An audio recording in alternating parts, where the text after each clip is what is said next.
Merhaba arkadaşlar. Bugün sizlere Yunus Emre Yörük Türkmen Derneği'nin ilham veren hikayesini anlatacağım. Yörük Türkmen kültürü, Türk milletinin köklü tarihinin ve göçebe yaşam tarzının en değerli miraslarından biridir. Yüzyıllar boyunca bu kültür, doğayla uyum içinde, özgürlük ve dayanışmaya dayalı bir yaşamı temsil etmiştir. Yunus Emre Yörük Türkmen Derneği olarak bizler bu kıymetli kültürü korumak, yaşatmak ve gelecek nesillere aktarmak için var gücümüzle çalışıyoruz. Peki, bu kültürü nasıl yaşatıyoruz? Hadi hep birlikte keşfedelim.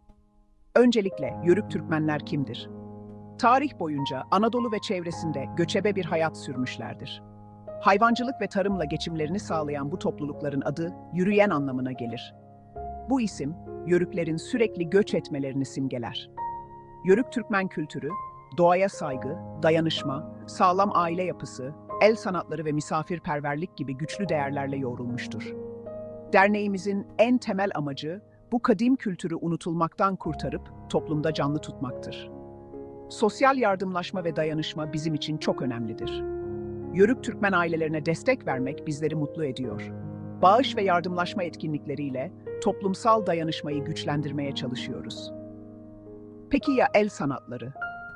Halı dokuma, kilim yapımı, keçecilik ve nazar boncuğu yapımı gibi el sanatları, Yörük Türkmen kültürünün zenginliğini ve estetik anlayışını yansıtır.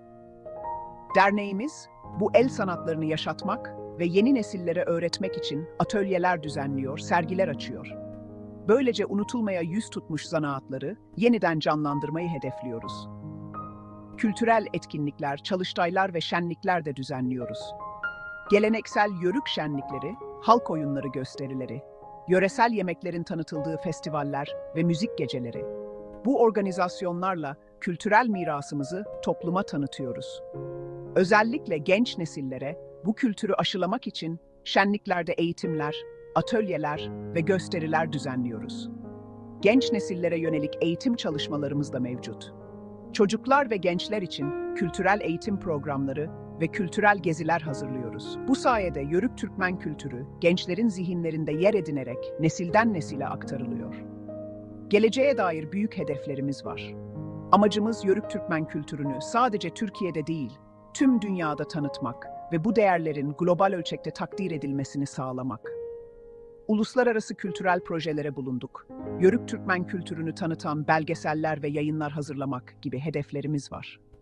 Sonuç olarak, Yörük Türkmen kültürü, Türk milletinin en önemli miraslarından biridir. Yunus Emre Yörük Türkmen Derneği olarak bu kültürü koruma ve geleceğe taşıma ülküsünü gururla üstleniyoruz. Kültürel değerlerimizin sadece birer hatıra olarak kalmasını değil, yaşamın aktif bir parçası olmasını sağlıyoruz. Gelecek nesillerin de bu kültürel mirası tanıyıp sahiplenmesi için var gücümüzle çalışmaya devam edeceğiz. Bizi izlediğiniz için Yunus Emre Yörük Türkmen Derneği yönetimi ve üyeleri adına Yönetim Kurulu Başkanı Nihat Erçetin, bir sonraki videoda görüşmek üzere. Saygılarımızla.